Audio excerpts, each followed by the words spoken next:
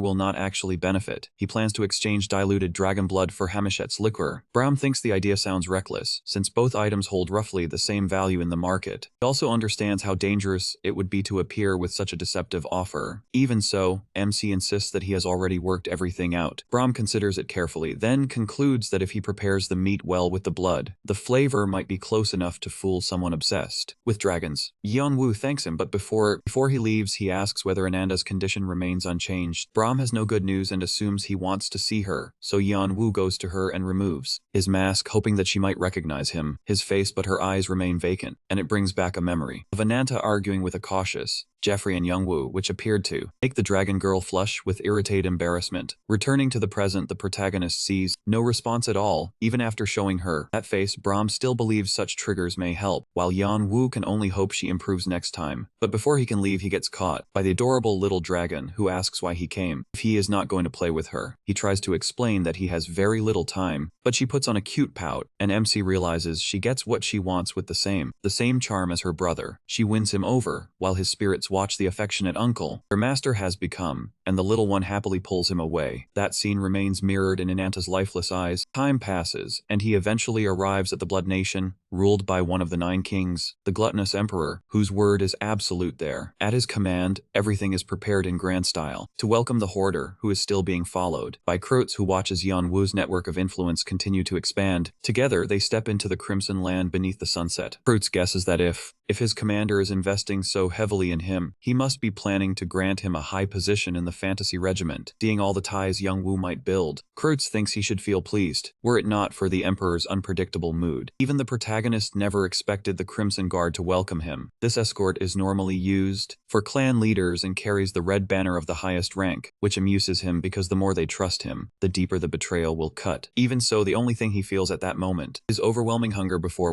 what the gluttonous emperor casually refers to as a light meal. Young-Woo can't tell if the man is genuinely greedy or simply pretending to be modest. Since he has been invited, he decides to dig in without hesitation. The first bite surprises him completely. The flavor in his mouth is soul shark. It was prepared by Duke Tuan, the emperor's trusted chef and MC. It is an extremely rare species to obtain, yet it is served as a simple soup starter, containing an unbelievable amount of elixirs, so much that Young-Woo feels a single bowl must equal a year's budget of a mid-sized clan, making him wonder if every dish on the table might be like this, so he activates his dragon eyes to examine everything. The luxuries disguised as ordinary food. Meanwhile, Kreutz is also overwhelmed by the extravagant feast, simply grateful to be present beside him. He is shocked by how well the protagonist is treated everywhere, even beginning to suspect he must be some kind of infiltrator. After the dishes grant massive buffs before they even finish eating, the emperor continues serving more this time. He presents the finest liquor Yan-Woo has ever seen. The golden color immediately catches attention, and the emperor instantly notices because that bottle is exactly what MC came for. It is Hamashad's wine, crafted by the great tyrant of the upper floors, a figure who rivals even vampire lords. He can hardly believe it was obtained so easily, even thinking how simple it would be to kill the emperor before he fully processes it. Yet despite his boiling anger recalling what happened to Hanova and the danger surrounding him, he understands there are too many powerful dukes present to safely make a move and escape alive. So he forces himself to remain calm, planning to kill him later, and for now he drinks, or rather, stores the liquor in his inventory, adding it to his collection of rare items. Then he plays along, thanking them for the feast and offering a piece of meat and blood from the Queen of Summer. That drives the gluttonous emperor into excitement, and he immediately summons his chef. Yenzin is surprised that something so small could stir him up this much, but his thoughts are interrupted when his watch suddenly shakes, reacting to the energy around the emperor's neck. The Cyclops brothers recognize it as another soul stone, though they complain that this pig cannot even draw out a fifth of its full power. Yangui is shocked, recalling that even his brother once struggled to understand that strange force, yet now he sees how the most useless man in the nation ascended the throne, all thanks to Lucille's stone. Everything now makes sense, including the emperor's obsession with dragon meat, which he consumes along with wine. In joy, he becomes so grateful that he calls the protagonist his best friend and promises to grant any wish, so the protagonist asks for more Hamashad wine. The emperor agrees and is willing to provide plenty, but Yan Wu knows he only needs 2 more cups, yet still cautiously requests 2 full jars. It seems to work, as the next moment, the gluttonous emperor tries to keep MC a bit longer, but MC says he doesn't have much time, and the emperor understands, aware of the great deeds of the hoarder he admires. He promises continued support and warmly sends him off. Before leaving, Tuan presents him with one final gift, the Moon Reveler dagger. This boosts his luck, something that may prove useful for him. During his search, Yan Wu offers him thanks. He then leaves while the emperor remains behind. The emperor asks him to pass greetings to his other acquaintance, the Martial King. As they depart, his spirit urges him to explain the plan to his companion, but he keeps silent. But in the forest, Kreutz is waiting for an explanation about everything that just occurred there. Looking back, when Yan Wu requested 2 jars of Hamachet, it was essentially equivalent to asking for the entire supply. The entire stock, which startled the emperor. However, after giving his word, a promise he could not easily break. Fortunately, 2 figures, Ruin, leaned in and quietly whispered something to him. That completely shifted his stance. He grew more confident and told Yan Wu the liquor was too valuable to release without council approval. The protagonist assumed the deal had collapsed, but the emperor clarified otherwise. There was still a path forward as long as a formal agreement was made that the Queen of Spring had been responsible for causing them major losses by eliminating Duke Arva, though Yan Wu remembers that he himself was the true cause of it all. In the end, pushed the emperor into forming an alliance with the Blue Dragon and the Black Dragon to bring the Queen down. He then invites MC to join them, and MC understands the offer, but responds that on his own he would not be strong enough. The gluttonous emperor dismisses such false modesty, reminding him he defeated Triton alone and killed Bentik, also noting his mysterious allies who appear when needed, who always seem to show up at critical moments. Then the protagonist realizes they already know about his vassals, even though he only revealed them once. In a single battle, it proves that everything he does is now being closely observed. Inside the tower, while the gluttonous emperor is clearly excited by the idea of another brutal conflict, he becomes even more thrilled since the fantasy regiment appears to be aligned with him, and he may even secure the Horn's forces, especially their leader. With every word, his bloodlust intensifies, and Kreutz recognizes it as the hunger of someone craving a massive war, a conflict his faction will not be able to avoid. Worst of all, Yan Wu shows no intention of rejecting the offer. That is why, in the present, Kreutz urges him to carefully consider his decision, because it could change everything. He is left completely shaken. He feels he may have said something he should not have, so he decides to step away. For now, leaving Yan Wu alone, he removes his mask and realizes he now has nearly everything he needs for Kinnick, while also enjoying how the entire world seems to be falling into his hands. He understands his master will act freely, while sworn enemies prepare to fight to the death. With an entire faction now trusting him, he allows himself to enjoy the situation, because by that time Koenig will already have control over the Soul Stones. He intends to use the war to take the Soul Stones, then set his sights on Gluttonous himself. Even so, he refuses to rush. His attention remains on Kane, especially after Brahm's words in the village left him unsettled. When Brahm mentioned Heidi, he could not understand why, after such a long war, Heidi had never asked the Olympians for aid. That is when Yan Wu finally understands. A much larger secret is buried behind everything, something enormous, and clearly the real heart of the underworld war. Even so, none of it truly changes what matters to him. His goal is simple: win the war, secure Kane, and complete the Black King set. Then, at last, bring his brother back. The season finale ends with that very wish.